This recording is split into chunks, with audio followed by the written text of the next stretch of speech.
Hey y'all, how are you? It is Sunday. You're about to get mind forked. I'm Akashi Chris. I don't know why I'm talking this way. I'm probably just slowing down because it's been kind of a hyper weekend. I've been on every night. So welcome everyone. My name is Akashi Chris, and this is Mind Forked. And we're gonna spend a lovely hour and something of talking about one of my favorite subjects, giants. I get so excited. It's like, yay, giants. And I've got the best guy backstage to talk about it. But before we go there, I want to thank you, my lovely Lee from First Floor Audio for that awesome jam, incognito, yay, incognito, because I'm staying under the radar. Actually, I'm not. I'm not going to stay under the radar at all. I'm going to go opposite of under the radar. I'm going to go like, focus on the radar. So, Carl the Crusher is backstage, and I don't want to leave him waiting much longer because he is so awesome. So let me give him a little intro. So Carl the Crusher, aka Carl Vibe, he's got two channels. He's got Carl the Crusher and Carl Vibe on YouTube. The man is like boots on the ground. You know, people complain that we don't get the data and the detail behind the research. Yet we have people like Carl who are doing exactly that. They're out there doing the research. They're like showing things, you know, they're scanning each other. Him and Chris Bartell are now one person. I think they're quantumly entangled. We're gonna find out all these details. So without further ado, let me go ahead and get a little applause going because you know we gotta make sure that he's got something. Well, I can't find the applause, so I'm just gonna bring him in. Hello, Carl. Hey, Hi, honey. How are you? I'm so ready to get mind forked today. I'm excited to My be here. lord. Yeah, it's gonna be awesome. I am so happy to have you back. So this is the second time that Carl is on my channel because we met in Vernal. And I basically am like, Carl, let's talk Göbekli Tepe, Carl. And the guy spent 45 minutes with me talking Göbekli Tepe. And I still brag that I remember Paul Hynek called you for something and you were like, wait, and you spent time with me. And that's why okay. So what's the crew guys on the chat? We're gonna say hi to the guys on the chat, but we have a name.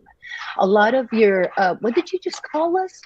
The crushers, the The little Crusher crushers, crew. the Yeah. crusher crew, the little crushers. Everybody, They're a little different. all my Patreon followers that all help me moderate my chat when I go live on YouTube and my premieres and everything. They're all the best. It's so fun. I see some of them over there. Chad, Oh my God, I know. Spooky, I'm gonna say everybody. hello. Oh my God, there's so many people. I'm so excited. Let's go What's say up? hi to Tatters for a minute because I know that, by the way, so Carl has something to do. So we're gonna get him out of here at an hour 15. So if you start seeing me like talk really fast, just put up with me, Chatters. So I want to say hi to Alien Girl What's up, alien and girl? Meg's Mysteries. Oh my God, Meg is like a huge fan. I love Meg and Meg loves me and we love each other. We're like best friends. Chad Smith podcast, one of your Crusher crew. I like Yeah, little yeah. crushers. Sounds like South Park, little cuties. Just kidding. Right. I watch South Park, obviously. I love it. Hectic Stargazer Cindy's in the house. And then I get the radio voice all of a sudden. I call it, it's like Big Willie. Jamie did it this morning on a show. Forensic Mystics. Okay, this is a show that me and Cassie, one of your other Crusher crewers, does together, and we do like true crimes and true mysteries with paranormal twists. Hi, Nice. Cass, Hey, and she Cass. is What's up? always she's Oracles and Beyond Yeah, on your mod. She's like your super mod. she My is awesome. husband is on the road on the way to Plano, so I will warn you guys that Rosie might throw a fit. Hopefully not, but we're just gonna make it through. Let me make sure that I cover everybody. Let's say hi. Oh my God, Bud Files is here. Hi. And Conundrum. I love Will Carr. He's so funny. He's got awesome TikToks. Judy Wheeler. Hi. Oh my God, Nathan. Talk about somebody that loves ancients. Nathan Allen. Yeah, big time. And there's another Kushakur. Spooky What's up, Morales. Spooky? Spooky Dookie. Spooky is obsessed with you. Sorry, Spooky. I had to tell him. It's the truth. We all are, but that's okay. Spooky's So, okay, awesome. so, oh, Spooky is fantastic. So, okay, so we have so much to cover. And first of all, you're the expert. You're boots on the ground. You've been out there. Obviously, you have multiple projects going on, and we'll talk about Mount Wilson as well because you got a lot of paranormal. But I like how you mix it up. It's like I'll see one thing from you on the paranormal side, and then I'll see your adventures in research of things like giants. And I'm here because my introduction to it is somebody sent me a video. They're like, "Oh, check out the elongated skulls." I always thought elongated skulls were some random BS. Wrap your head. Yeah, somebody found this, making a big deal in one place. I am here to show, and we're here to discuss today that this is not a one trick pony. This is all over the place. Hmm. So, and you're out there. So I'm going to shut the hell up because I told you I had a 5 hour energy and I got to tone it down. And you are my Zen. I'm So, the tell me, Zen. yeah, you're the Zen. I mean, you're very, I love the fact that you're into meditation, which I'm very challenged with. So you're you're very calming. So tell me about we're going to be covering some of the areas, but tell me about one of your latest and kind of your opinions on giants in general. Just kind of we're just call stand. Yeah, it's one of those topics that no matter which angle I try to approach my research, it seems to come up all the time is this topic of giants. And it's always intertwined with the oral traditions and stories right alongside of little people like hobbits. And those stories end up spanning all over the North American continent down into Mesoamerica, like you said, over to like Easter Island and different places. And when you dig into it and you start to talk to the local Native Americans, and how I stumbled onto it was trying to understand the meaning of a lot of the petroglyphs and pictographs that I was studying. So the reason that like I seem to sort of revolve around different topics and mix it up is because no matter if I wanted to try and stay in one topic, it's such a gradient and it's all blended together. So when I start to look into like UFOs and I'm like, I wonder if this ancient alien stuff is real. So I'm going to go to these ancient petroglyph spots and look for carvings of aliens and UFOs and stuff like that. And then I get there and I encounter paranormal experiences, meditation experiences, like visionary sort of things occur to me. I encounter petroglyphs that have to do with star people or little people and giants. And it all gets mixed like a big soup. And so I can't really necessarily stay in one boat and decide, oh, I'm going to focus on just this emphasis of research because I feel like there's a bigger story going on here. There's a bigger picture that might tie all of this together if we step back a little bit further. And right in the Mm-hmm. middle of all that is a lot of the oral traditions and stories of literal giants living in the land, living up in the canyons right alongside of people, and sometimes interacting with them in positive ways where they're teaching them wisdom and saving them from disasters and all kinds of stuff, interacting with other humans, but also really negative stories where they turn to cannibals and eat other Mm-hmm. tribes of people, and then they have to hunt them down and fight them and all kinds of stuff. And some of those stories even took place right in my own backyard in the late 1800s in Fredonia, Mm-hmm. right across the border in Arizona, and even over in Lovelock Cave in Nevada, all kinds I'm of gonna go stuff. ahead So and pop up some stuff so we can talk about. some of these places. But it's funny that you mentioned that when you're talking about the petroglyphs. And you're right. So you got the cannibals, the negative part of these ancestors, the idea that these giants existed. And the Anunnaki is like, it's all about like passing knowledge and starting kicking off civilization. But when it gets pretty dark in some areas, but I actually see the opposite of it. To me, it almost seems like and I'm trying to remember, maybe this is one that you have in your area. I have this mental picture, this petroglyph that I saw, that it has like exactly the same figure, like that upside down kind of like I can't remember. It's like a kind of a rectangle with a Hopi, but it Mm-hmm. has the arrows. It has little people, and it has this one giant Mm-hmm. just covered in arrows. And I was trying to get that picture for today, and I cannot figure where in the world did I see that, because the petroglyphs, they tell you stories, do they not? What have you seen in Lovelock? Just I expand mean, on that. even around outside of Lovelock, up around Skinwalker Ranch, up in the Uinta Basin and Dinosaur National Park and that area, there's petroglyphs and pictographs up there. Same thing. And even down here in southern Utah, Warner Valley, I find carvings and drawings of these giant figures. And then sometimes they literally have like a little person riding on their shoulder, almost like a parrot would ride. And sometimes little ones down at their feet standing around.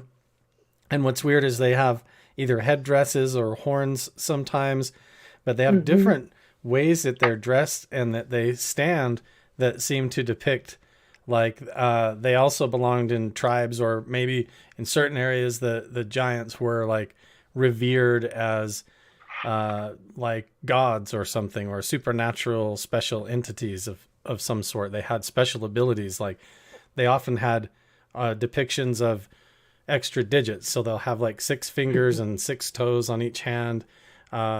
Sometimes the way that their chest plates are, the way that their tunics are, is different, like square and different and large. And then you get this weird mix where they're like ant people and they look like they have antenna coming off their head, or they look very, alien or extraterrestrial.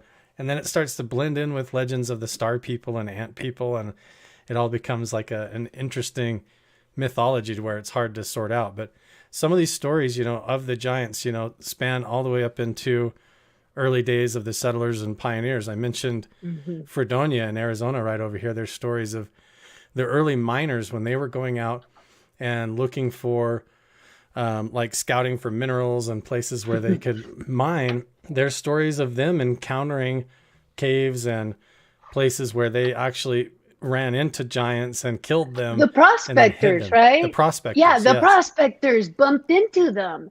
Right. And everybody, like, when you can dismiss one thing or dismiss one thing, but it's like when you collect it all, I don't think anybody sees this as the big picture that it is, and how many interactions, how many headlines. Old headlines crack me up because that tells me something happened and Yeah. now it's been covered up. That's like what reeks to me, because there's so many old headlines of people finding strange things, and they're right there in the newspapers.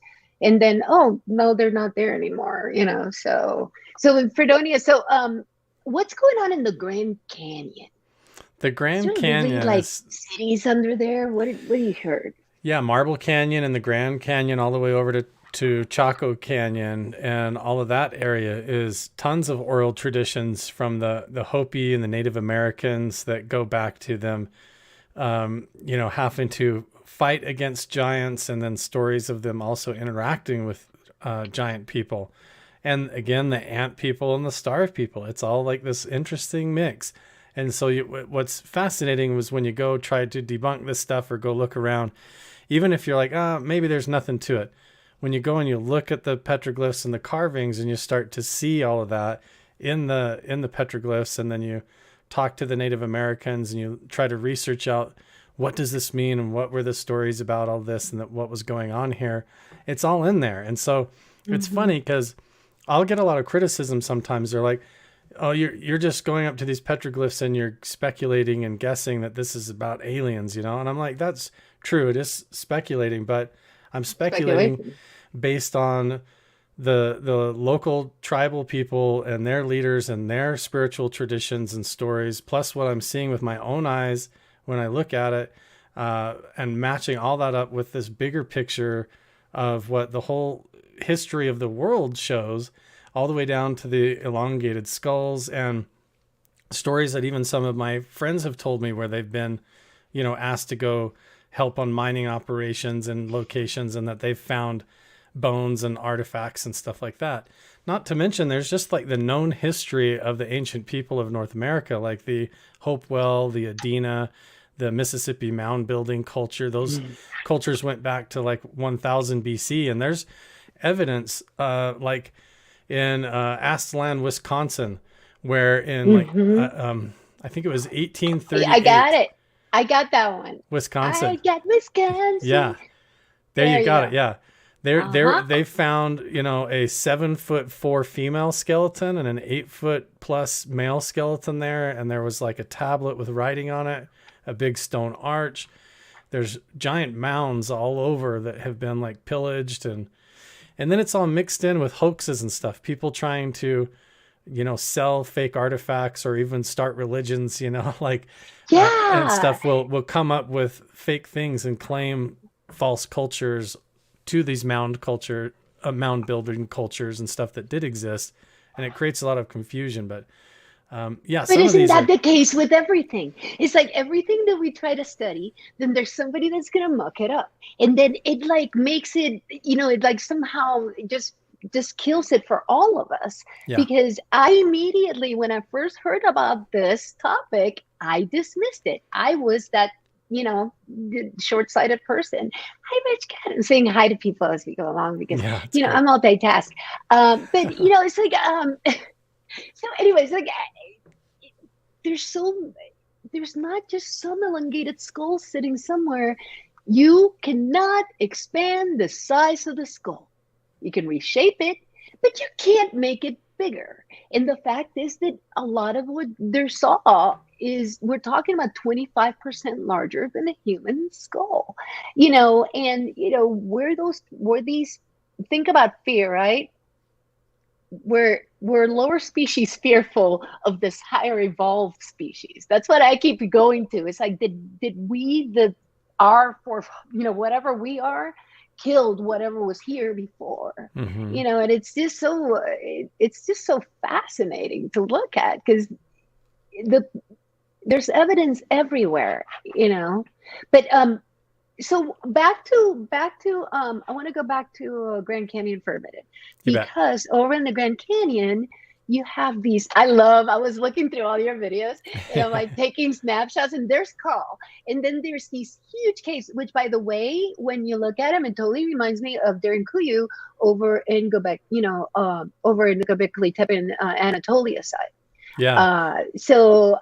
And this mask was really weird, and do you think this is like older, or somebody created this later? There was like a weird mask in the middle of this. I know for a fact that, so these caves are interesting because people go to these caves a lot, and so there is a ton of carved graffiti. I'm sure that this one that you're seeing, this mask, is probably modern. I know it's modern because these caves are called the sand caves, and so when they were making some of the dams, like for Lake Powell and the Grand Canyon, they had to harvest sand to fill up those dams. And so some of these caves were like existing sand tunnels that they went in, and they just dug them out like super deep to harvest sand to build these dams and stuff, these hydroelectric systems. But anyway, right nearby are tons of primitive caves, like these Moqui caves, that are up on the cliff sides. There's ancient dwelling sites, and there are petroglyphs and carvings there. And then these are like these caves here are in a town called Kanab, and just right next to Kanab is the place I was mentioning, Fredonia. And all of this is only about a half hour, 45-minute drive away from the north rim of the Grand Canyon. And Marble Canyon is on the north end of the Grand Canyon, and that is where all of the Hopi legends are, where the giant people and the ant people came out from caves in the underground and basically taught them civilization, taught them reading and writing and meditation and science, and taught them about the stars, put them in contact with the star people, and a whole bunch of stories like come out of that area from the Grand Canyon all the way to Fredonia, right across southern Utah, Arizona, and into Nevada. Like the whole region is full of it. And then on my last trip up with like Chris Bartell and James Keenan up to northern Utah in the Uinta Basin, we went around and, there's pictographs all up there confirming the same story, the same characters, giant people with little people, and, supernatural abilities and portals opening and that whole thing all mixed in. Yeah. Yeah, it's perfect segue, because whenever I look for giants, especially, when you're talking about your stuff, it's like giants and portals and these images and these Yeah. pictures. Now, I mean, I went to Vernal, and they do have the antelopes all over the place, right? These people drew what they saw. Yeah. But then there's all these things that don't make any sense. It's like, it wasn't like they were drawing huge antelope. I mean, I don't know what you've seen. I mean, I've been doing some research, but it's hard from over here to do that kind of stuff. I mean, doesn't it make sense? It's like the drawings and everything else that they're making kind of makes sense. And then can I add that timeline so we can talk about it for a minute? You Yeah, want to of talk about course. that yet? Yeah. Of course. Yeah. And even the depictions of like some of the antelope that are realistic animal carvings, they're like falling upside down out of spirals with a person, or that's being opened by some horned shaman looking figure or some giant deity type of figure. And so even when there are depictions of everyday life, like antelope and deer and things like that, or goats, sometimes they're like, falling from the sky out of portals, or they're like That guy right there or they're in the like corner split in the into right. Yeah. they're divided in half, almost like there's a two-headed goat, and all sorts of weird like psychedelic sort of impressions of the animals all right alongside. Yeah, Yeah, this is awesome. Talk to me about this. Yeah. so I'm gonna this is play a really it. fascinating one at a place called Little Black Rock Mountain in southern Utah, right on the edge of the Arizona border. And this is one panel that's very interesting and significant because it gives this strong impression of like a story or a timeline, or maybe even like a map. Like if you line up where those lines point, like some of those are spirals with arrows and points going clean off the rock, to where if you got up there and looked, it would almost be like a directional map. But I've had Native American individuals tell me that, if I follow that line and I go off into the horizon, that I'll find this. And if I go this way, I'll find that. And so there's levels of this. If you also notice, there's different levels to the carving. So what immediately pops out is the bright light tan or white carving, where you've got the Like big, that upside down guy right here, and it's got like a little, like right in the yeah. middle. And like Yeah. up It's at like top, you've got very, these yeah. the spirals, almost like That spiral see is like the so little good. spiral, almost like there's a Yeah. UFO flying out of a spiral up in the sky or something cool, or like Yeah. some solar event, or the upside down people, and a lot All of the this. spirals. There's so many of them just in this one picture. Yeah. Swirls, and spirals, and like waves. and then you You know? adjust your vision and look at the a little bit more dull carvings underneath all of that on the Mhm. darker sort of patina on the rock. It's not really a patina, but it's a. Yeah. And It's then like a there's, dullness, I guess. I don't know. The black stuff. Because I yeah, remember seeing that in Vernal too. It's like you have different layers and you didn't know which one was Fremont and yeah. further. So some of this can go all the way back to the basket maker culture, basket weaving cultures, or desert archaic. I mean, we're talking very old. It could be some of these, and all the way on top of could be modern stuff that just maybe a few hundred years ago that Native Americans were using this site. But it's interesting when you look at it, because it's almost like a timeline or a story or direction of travel, like go this way, this far. That upside down guy trips me out. There, I see that a lot now. Yeah, there's a lot of upside And I've down. seen the one that falls from the, okay, so there's one that has like one big guy, Mhm. and then you got the spiral, and then you got an upside down guy, like somebody fell off of it. Yeah, that's the It, up in Vernal at the Dinosaur National Park up there when I went with yeah, Chris Bartel. We found that one. Yeah. that is nuts Nuts. in the alignment, and I didn't I only captured a little bit of it because if you guys want to see more of these adventures, make sure you go to Carl the Crusher channel because he keeps us updated. You know, us crushers, we like to keep updated with our facts. So yeah, those timelines, the different humanoids, the attack on the humanoids. Let me add some stuff here because I mean my point here in us talking is like this is a great picture that Yeah. I find this when I heard about this, I kept thinking, oh, Peru, elongated skulls. Then you go in here. This is actually from Hugh Newman, and Graham Hancock uses this also. It's really like giants in North America. So looking at different places where either there's like there's been actual giant, some kind of skeleton found, or the burial sites, which you Hmm. see a lot. So I mean, look at the concentration, and it's here's kind of your area over here to the left, Yeah. but you get this whole area where people are finding things. And again, we had Lovelock. Now, did we ever? Because what I heard in Lovelock was basically this: and most of the bones and skulls were returned to the tribe. Is that do you have any insights on that, and whether that's? I'm here to debunk as well. We're about the truth. There's three different rumors that I've heard about Lovelock Cave, and Hmm. if you want, I can catch everybody up to kind of the story on that too, and then what happened. But Yeah, let's do it.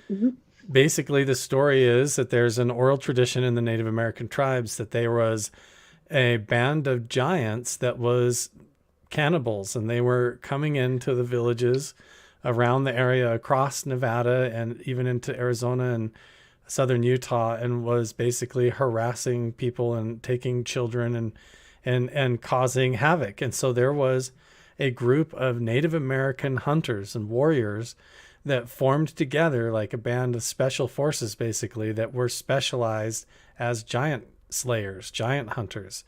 And they developed a system of tricking and trapping and using spears and deception and stuff. And there's entire stories of how they would basically trick them into chasing them up these canyons, and then they'd fall into these spike pits, and then they would spear them down in the pits and then burn them and fill in the holes and all this stuff. All these details. Some of them times they would even cut the giants open and retrieve their dead relatives that had just been eaten by the giants and try to take them back so they could properly bury them. That's how detailed some of the stories get. They're Holy crazy. cow! But Yeah. With Lovelock Cave, the story is that they chased this group of giants across Nevada and trapped them in a cave at Lovelock, where they piled up a bunch of trees and sticks and stuff, deadfall that was laying around, and basically set the entrance of the cave on fire and smoked them all and killed all the giants inside. There was like three of them in there. And Oh. then they just basically piled rocks over the entrance of the cave and left. And the story is that this cave was found based on following the story, and that either the bodies were found and returned to the tribe as one of the versions of what happened, and then they were taken care of that way. One of the stories is that the bodies were not as big as they claim, that they were these red-haired giants, but the red hair came from like bat guano staining the hair, and that they were actually only like maybe 6 to 7 feet tall or I something. have. I picked my giant as a red hair one. Yeah, I put him in the title page. Go that ahead. seems to be a fascinating thing, and I don't know if it's Yeah. because of the way they're buried or died, like somehow stains their pigment of their hair that color, and so that's where the rumor started, or if it's valid. I don't Mm, know, but yeah. It's weird. there could be stuff still in the cave. People wonder. I still have plans. I want to go over there, and I have one of those snake cameras. I want to feed in the entrance. It's all caved in. See if I can Oh like my look around and God. see. Be Oh my cool, God. right? You have to do that live. I want to see that. Like I have to check that out. And it's a trip because in you have all those stories, and then you have the stories of Smithsonian got a hold of it, and then you never see it again. And it's in again speculation, but there's something going on that we're not addressing. Hi, Justin Maynard. He's in Australia. Fun fact: Justin's in Australia, Carl. Nice. I keep you up to date and up to date on these facts. Okay, so we already talked about Grand Canyon and Fredonia. So now, in is it true? Is it really 10 to like 40-foot tall living giants that were claimed to be there? Some of the stories when you go really far back are Hmm. crazy. Like the one I told you where they got this one giant to chase them and they got it to fall into a pit with spikes and then they speared it and cut it open and Yeah, got their relatives out, you know. that That was one of those. that one was supposed to be like 30 feet tall or something crazy like that. Holy Like and to cow! where they watched it when they were trying to figure out how they were going to kill this thing. There's stories about them hiding in the rocks and watching it, and they saw this giant basically run full speed and chase down a herd of Right. buffalo, and it just scooped a buffalo up underneath its armpit like it would a football, and then carried it up and basically ate it on the hillside like it caught a rabbit. I mean, we're talking about a bison, like a full blown cow, you know. That it's pretty. Yeah. So I don't know how big something would have to be, but that's the story, and whether it's true or not. But you know, I'm one of these people who, while I look at the archaeology and I look at the historical Hmm. stuff that's told, I reference all of that. I want to look at the science, but I'm also very open minded to the oral traditions of the actual relatives of the people that live in the area or inherited the land, that originally explored the places in those journals, as well as the historical legends and everything that go back into the esoteric mysteries. And not to mention, I'm open Yeah. minded to people that do like remote viewing and investigate these things and turn back interesting evidence. Because when I go and look for myself, it's hard for me to debunk, and it's hard for me to say that there Hmm. was no giants or that there wasn't some the younger Dryas period where there wasn't like a comic impact in a big sort of Hmm. mud flood. Because even when I'm not looking for it, I run into it all the time, even when I'm Oh, not it's trying. everywhere. It's like Hmm. it makes sense, and we just keep denying it. But what I like about your approach is that you'll hunt it down. But if you like at Magic Mesa, when you were looking at that the reflections, like you did the research, you got under it, and then you showed an explanation, but there was still some open questions. But I like that you're keeping your open mind, because some of these might be nothing. Some of these might be the key to where the heck we came from. So I'm obsessed with finding those there's answers. there's connections that are fascinating to me. Like you mentioned Magic Mesa and there's Chaco Mhm. Canyon. You see you Yeah. have these structures that are like circles or glyphs or wheels. Like Chaco Canyon definitely was not designed or built to be a living place. It was not built or structurally makes any kind of sense for people to even live in there or sleep in there, and there's not even any evidence that they were dwelling and living in there. It seemed to be like it was a place set aside for frequency, harmonics, meditation, spiritual stuff, psychic work that the shaman were Mhm. doing. And all of the stories revolve around, you know, alien contact or contact with other dimensions and lots of amazing things. But you have this connection with the circles and the wheels, these medicine wheels. Like Chaco Mhm. Canyon is this big circular glyph. Magic Mesa, there's stone circles and medicine wheels. At Mount Wilson Ranch, there's stone circles and medicine wheels. Mhm. I'm not allowed to talk about what we found at Skinwalker Ranch. We Mhm. have, Oh, we come on, you can tell us. It's just no, us and 23 people watching right now. right. Just But like, kidding. but talking about giants, like the Pinson Mound in Tennessee, that's like there's one mound there that's 72 feet tall that they think is like the center of a medicine wheel that's like 1,000 Mhm. acres in size. You know, the Wow. scale of some of these is so massive. And when you talk about giants, people focus on the skulls and the bones, and they don't even really dig into like the tools, the spearheads, the stone axe heads that are found a lot of Mhm. times up around the Great Lakes, like Lake Michigan and things. Yeah, I'm Piles. gonna.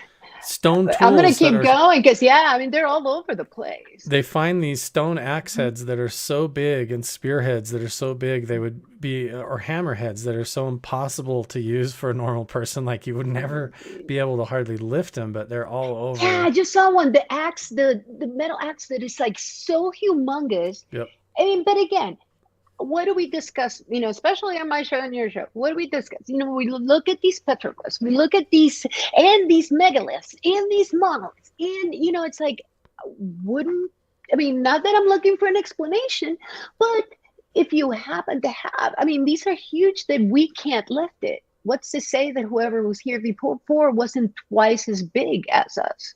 And what's to say that whoever comes next isn't going to be half the size as us? Therefore, it's all perspective, That's the right? other thing is that down just in Arizona, there's people that I know that go, I haven't been to check them out myself yet because a lot of these spots are very secret. You have to know somebody that Mm-hmm. will take you there or they're on private land.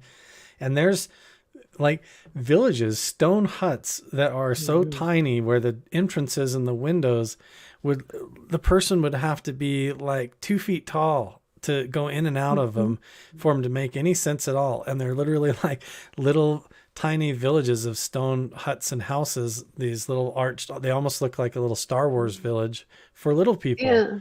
And they're just out in the desert, or on the cliff sides like that. And they're You so, see, so it cool. that makes you wonder if something that crossbred out. Because I think that a lot of people have looked at the fact that it's like if they started mixing at some point, it just diluted, and whoever was left that was, a giant, just, was killed, or because they have found a lot of the elongated skulls have been babies, and Yeah. even like small children, but with these huge skulls.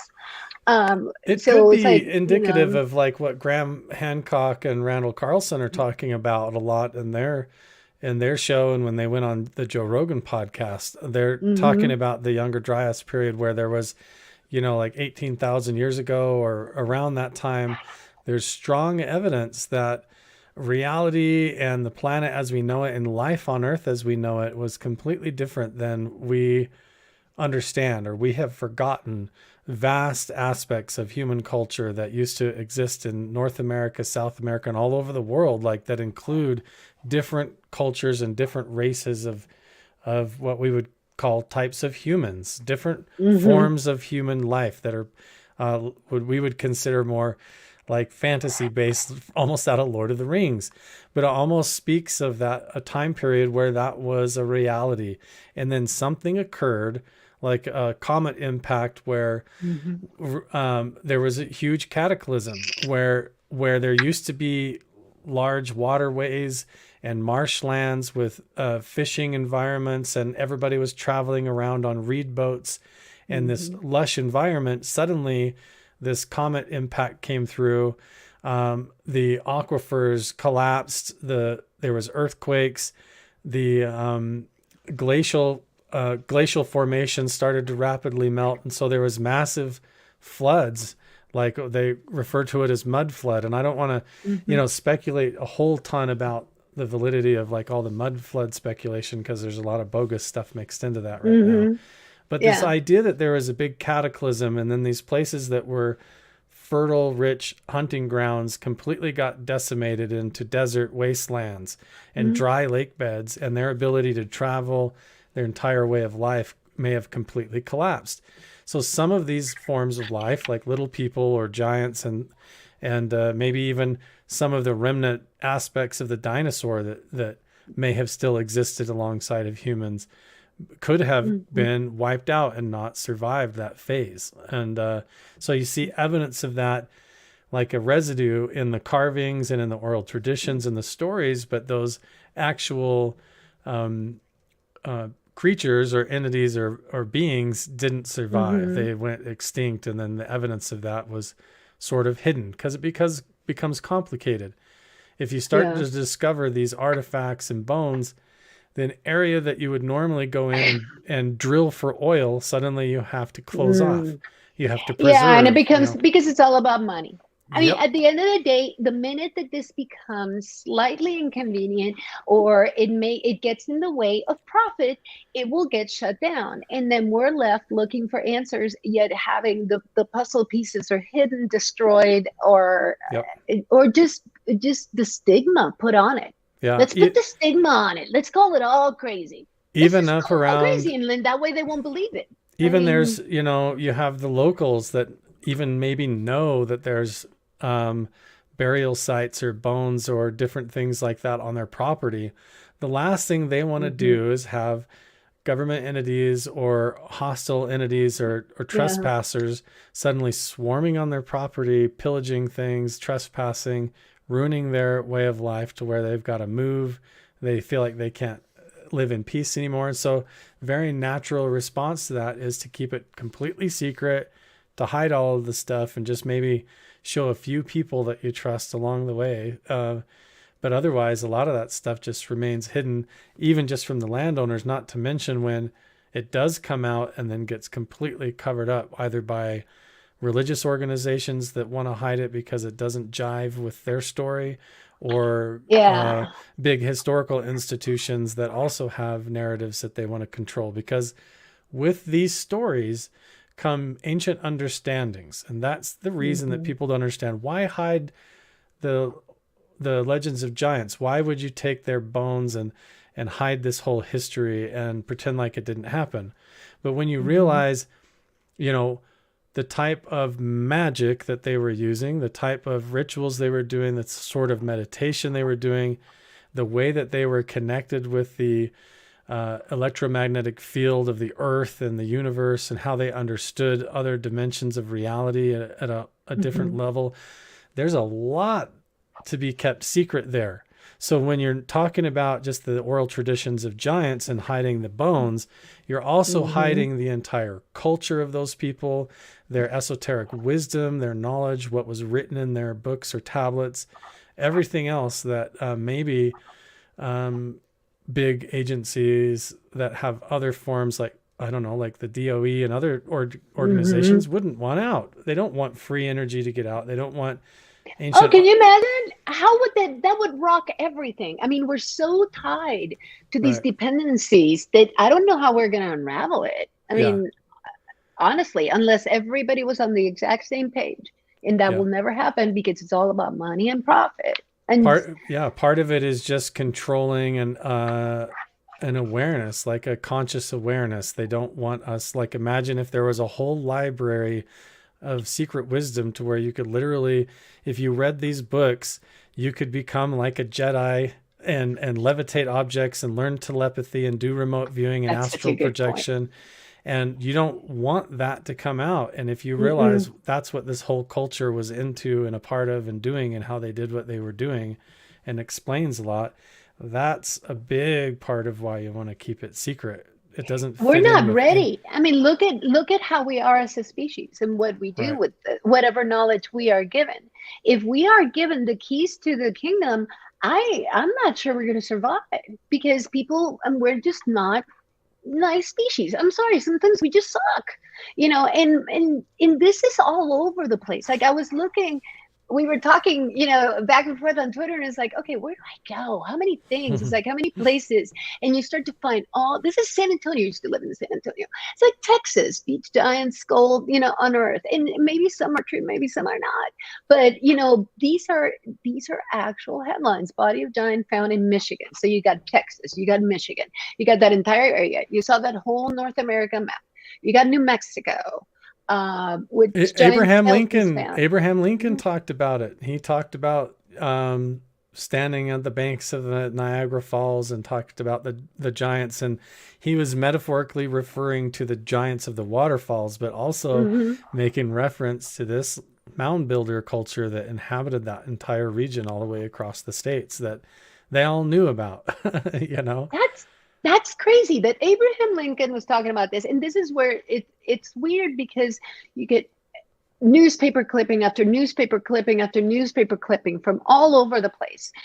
Peru is one of my favorites because Peru and Bolivia, and I consider them kind of grouped together when it comes to this because there's so many sites that kind of span that area. And I was doing a Pumapunku show with Ron several weeks ago, and we talked about Pumapunku and Tiwanaku, but definitely the skulls found in Peru.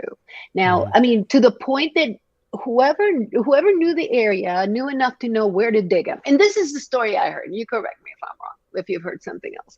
That people were like going in, digging and selling, and digging and selling to like private, people that would pay a hell of a lot of money for these, Mm. elongated skulls. What Chris, it what was are your so thoughts on bad. that? They were even it was even a thing in the like late 1700s and through the mid 1800s where people were buying mummies. They were crushing them up and using them like they were some sort of medicine or like and eating it, they were using it in teas and things and even, selling it like for attractions, and the whole way that it was viewed was so bizarre when you look back on it now, and how history was just Well, trounced over. And we have a lot of scamming going on now to where even like hmm this whole ancient alien artifact stuff, you've got all these fake videos of people uncovering artifacts that look like they're carved with aliens and extraterrestrials hmm and dinosaurs and with people on them and stuff.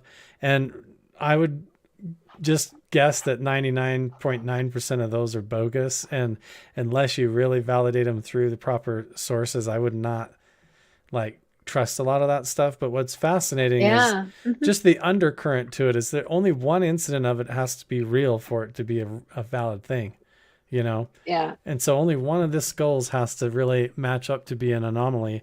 And the thing is, it's not just one skull, like we've talked about. It's Exactly.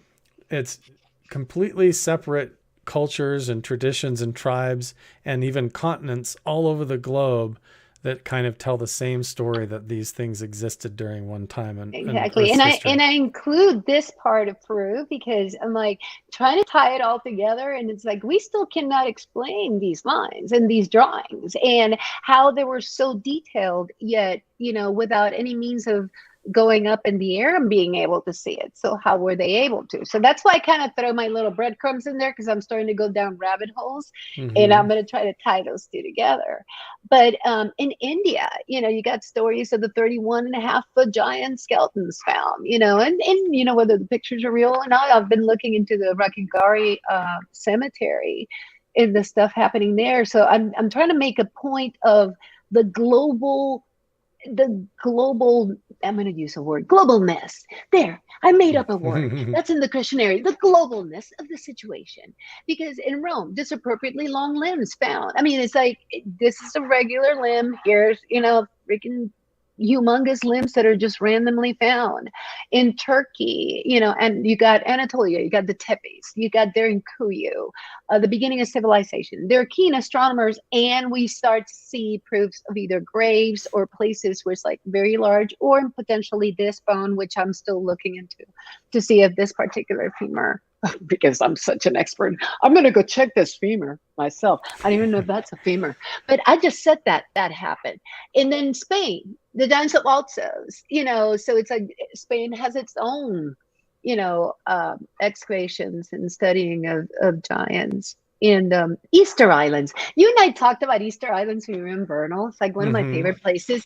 We haven't found any proof of giants there, but these Malay, I mean, it's like again, the symbology is sometimes even more important than the physical artifacts you find, because these, to your point, people passed on those stories are like encyclopedias to, you know the people, the Fremonts, the Hopis. They passed on and they had to pass it on very detailed, right?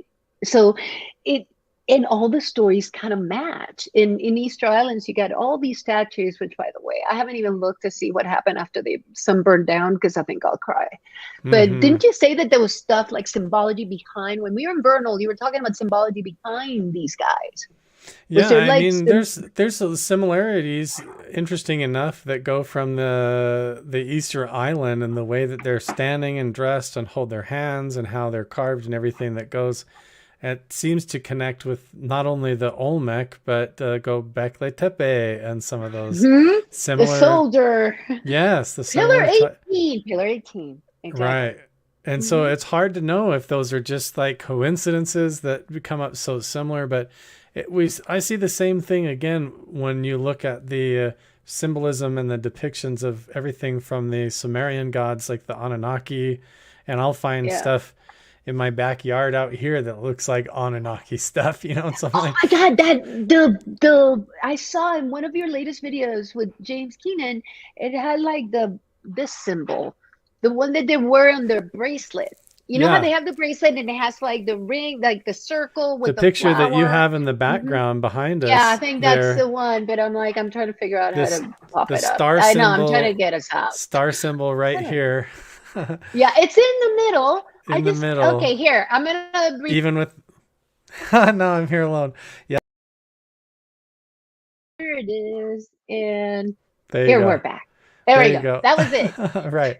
That So that is glyph in and his that backyard. symbol and other stuff, and even that pillar with the curls on the top that you see right here, this one, Yeah, I didn't take a picture. I should the have star taken this symbols picture. up above Yeah. me, and then the Yes, guy. right there. That's the same symbol, and they all wear a bracelet, and it has like, Yep.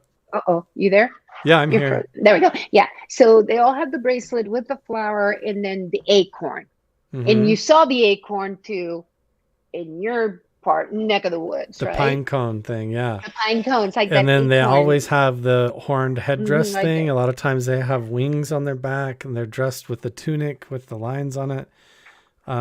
Similar stuff. See, this is like a Sumerian depiction of the Anunnaki god, but Oh, you know. I see a ton of this exact same stuff all over. Let me see. You're back. So yeah, I see the There. same stuff all over the desert Southwest. So even the way their Yeah. tunics go down, and then it's just the feet that come out the bottom, and you have like what looks like a square body like that. Same And thing you can all over go, the place. yeah, you can have an entire show on just the Sumerians and Anunnaki and its ties to, how everything ties, somehow ties back to that. I know that some people just don't believe it, but I just, again, Göbekli Tepe also tells you a story. Again, France, another one. You don't, whenever you think about elongated skulls, I was thinking it was just Peru.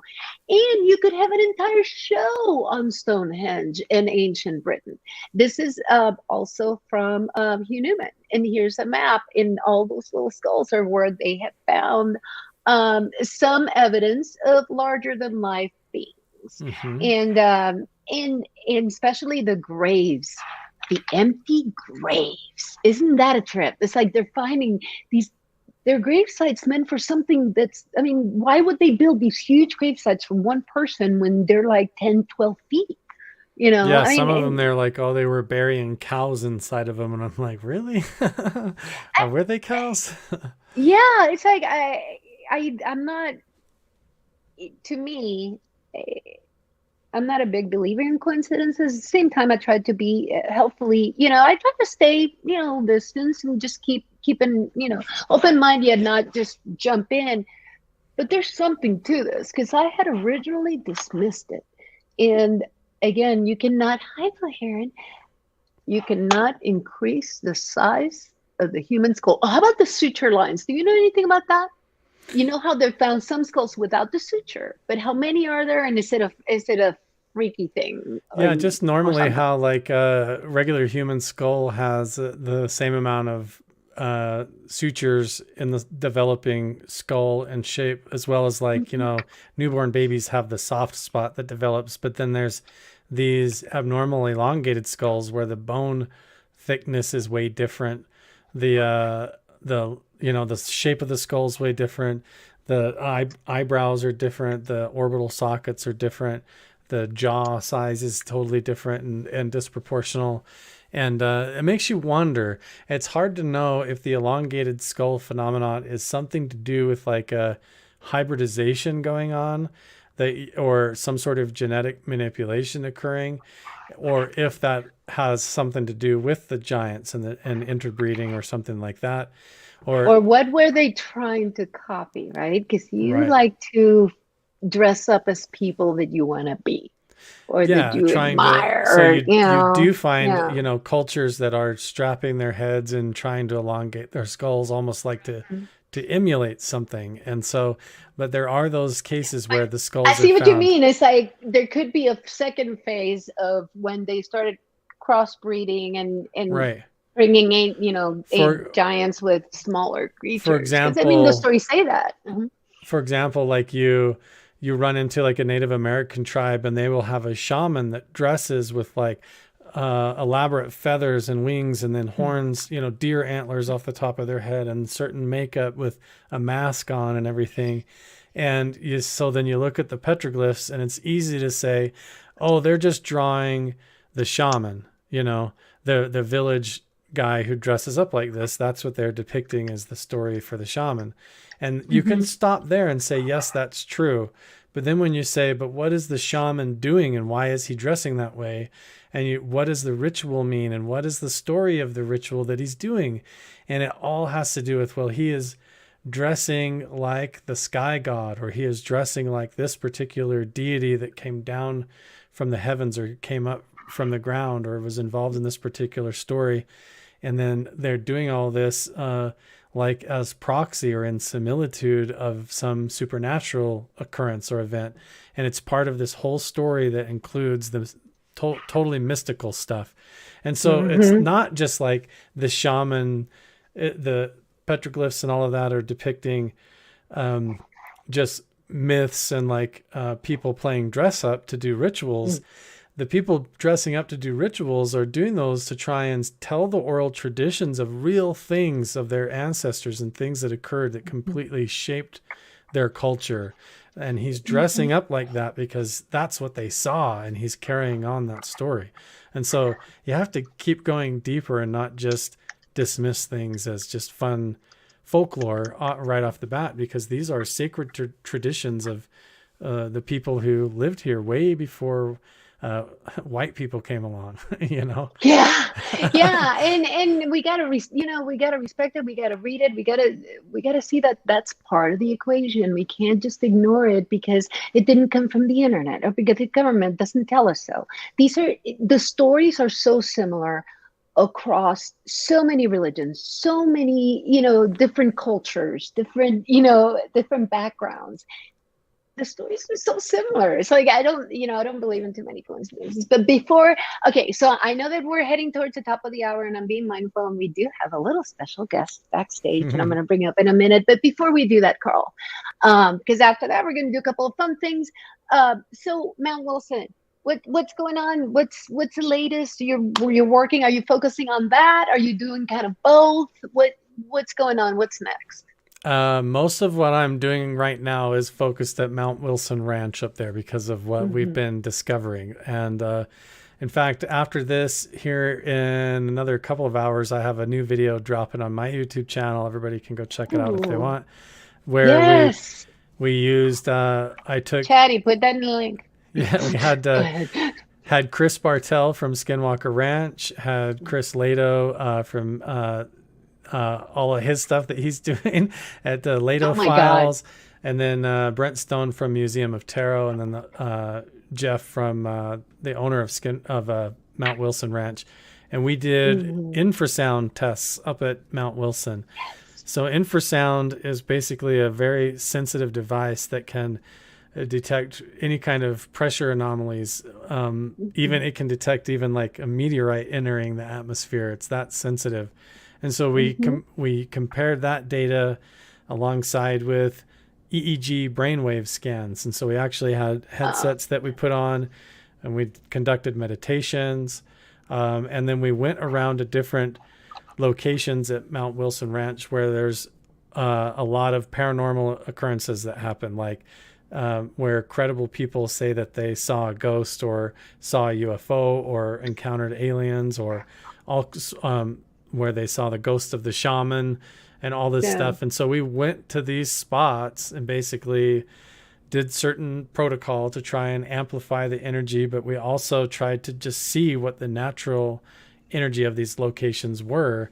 And what we found was super fascinating. And my Patreon followers already kind of know what we found, but that's going to be rolling out over the next couple of weeks. What we Yes, discovered. if you want to know more, you need to go support this man, because I think half of my chat supports you already. I have the whole family, the fam, the Crushers. You're awesome. Anyway, so okay, so you got a video coming on tonight. We share you out all the time. We'll be sharing all your links, but I have a little surprise for you. I have a couple of little surprises, because that's Awesome. what I do at Mindforked. So I have one of your, I don't know why I call it little crushers. The Crusher crew is backstage, and I'm going to bring her up because she's one of your mods, and one of the loveliest people, and my co-host for Forensic Mystics. The lovely Cassie. Hey, what's up, Cassie? How you doing? I'm good. This is our first time finally chatting on a show together. That's awesome. How you been? I'm good. Doing really good. I just wanted to say, you guys, I thought of this thing today. If I was an alien from another planet, I would abduct the men with the hairy backs and put those little pop circles in their hair. Yeah. Oh, okay. There we go. And hopefully that's not a Carl issue. Could be. That might explain a lot. I did that. Okay, so I invited Cassie here to give you.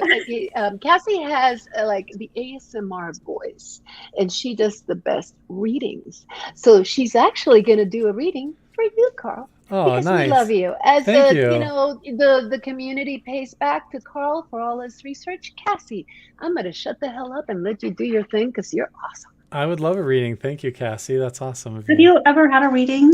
I've had a few, yeah, but I'm probably due for one, so that would be really great. So the deck, I was going with a couple decks, but I went down to this deck, which is the Sacred Forest. This one I love that. That's really cool. I'm speaking. Good choice, babe. Good choice. That's a good one for Carl. I like that. What's Carl gonna get from his spirit guides? Okay, I'm gonna just put out a good vibe now. Let's see. Yes. All right. You got Standing Stones. Passage. That's interesting. That's pretty interesting one to get right now. All right, let's see. That's kind of a freaky one, isn't it? I'm like, that cannot be more perfect. Go, babe. None of this is going to surprise me, because my life has been so synchronistic lately. It's pretty interesting. So I want to hear what this says. Kind of weird. That totally says Carl. Standing Stones Passage. Ugh.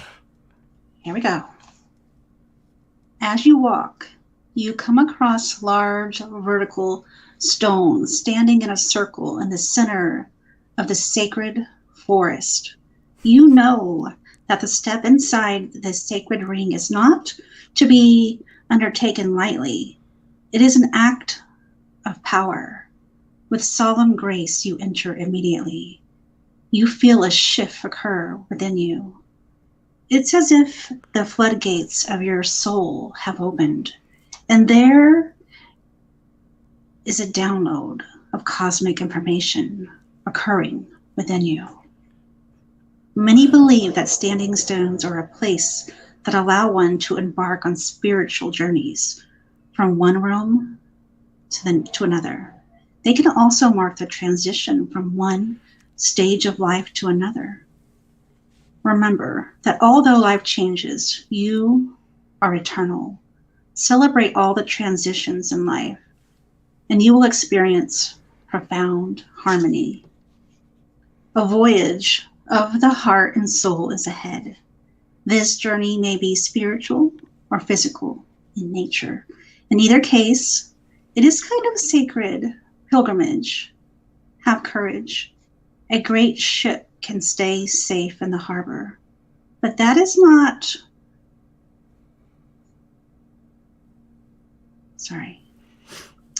but that is not what great ships are made for. Be willing to unfurl your sails and set forth to the open seas. The seas might be rough and the wind is strong, but you are safe and protected. The circle of stones takes you exactly where you need to go. Since the earliest days of humanity, standing stones have been created as places of ceremonies and ways to honor the divine. Archaeologists have found some that date back to 4000 BCE. Neolithic people didn't have written language, yet their art and stone circles, sometimes oval or horseshoe-shaped, suggest they held religious rituals at those ceremonial meeting places. The spirit of the standing stone says, a sacred journey is ahead. Deeper meaning is waiting to be uncovered. You are safe. Holy crap. That was for I Carl. don't Are even you know. okay, Carl? Carl, that was wild. you. That was wild. Not only have I You okay, done all babe? that, not only have I done all of that, that is like everything that talked about is at the core of what started me down this whole path. At the core, these stone circles, the medicine wheels, and everywhere I have gone, I have found one. Every single place that I have gone Yeah. that has been significant, where I've experienced something paranormal or supernatural, or had a vision or an out-of-body travel experience or whatever, or an interaction with an entity, has involved those standing stone circles and interacting with those. And it's been at the core of what I've been trying to piece together that ties into everything from Skinwalker Ranch to Mount Wilson Ranch to places in my own backyard, Magic Mesa. Like the whole spiritual quest that I've been on for the last 2 years has to do with those stone circles. So that's a totally surreal to listen. That was like you were reading my life out. That was He read into your soul, man. And yeah. Chad does that to me. You know, like his readings get me. And I was watching you I got listen emotional. to I mean, her, I and got I'm like, chills. I was like, oh I'm not gonna cry on this I one. almost started to cry watching you almost starting to cry because I already have a tendency to cry. That moved I've me. cried twice on my show. So Can you send me that in writing? Is there a way you can give me a copy of that?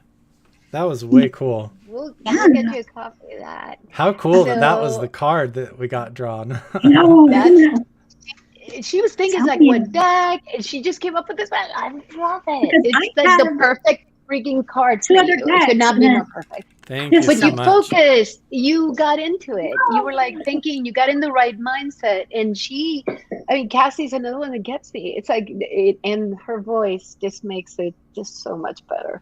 100%, Cassie. If anybody wants to know, like, what is Carl the Crusher up to, and what is the core of like what he's all about, and what he's trying to show the world, and how he's trying to help people, they could literally just replay that clip of you reading it, and it would basically line out what my purpose has been for your the last. spirit guides picked Yeah. this card. That's wild. Somebody's holding your hand, Carl. They're taking very you to cool. where you need to Well, it's all be. you guys, so that's too. awesome. It's like all my Good. friends too, and everything. I mean, you drew the card. We're here on your show. All my friends in the chat. It's everybody's part of it. It's really cool to me. So I promise to get you out of here to go take your son, Cassie. Thank you so much. Stay right there. I'm Thank going you. to have one more surprise for you guys. So, just because, I like to, remember that promo that I made? Well, okay, so the promo was just a teaser. So I have made a concept show for you. No way. And yes, and I have my outro is what I call an alt intro, because it's an alt intro for you for a whole new concept show. So I'm about to play it. Carl, thank you. Thank Thank you for you. being here. Cassie, honey, God bless you. My partner in crime, she's in forensic mystics with me tomorrow. Tomorrow we're going to be doing some case updates, and then we're going to be strategizing for our next steps. But it has been such a pleasure. And Giants is always like so that I love that topic because it's like there's a piece of it that it holds, and I think we did a good job in covering that. So I'm going to go ahead and play us off. I know you have to run, so if you can't stick around, Carl, it's okay for you to drop off, but hold on until you see this little foppery. Will do. So everybody, thank you, chatters. You guys rock. And I will post wherever. I think I'm going to take a break for winter, not for winter, but just for Christmas. And then Mindforked will be back in January with some cool new stuff. And we'll hopefully see Carl soon because we're going to have to do part 3 now. That's how I keep getting him back. Okay, so love you guys. I'm going to play us off with this little tidbit right here. Peace. Stay mind forked. Thank you. Thank you.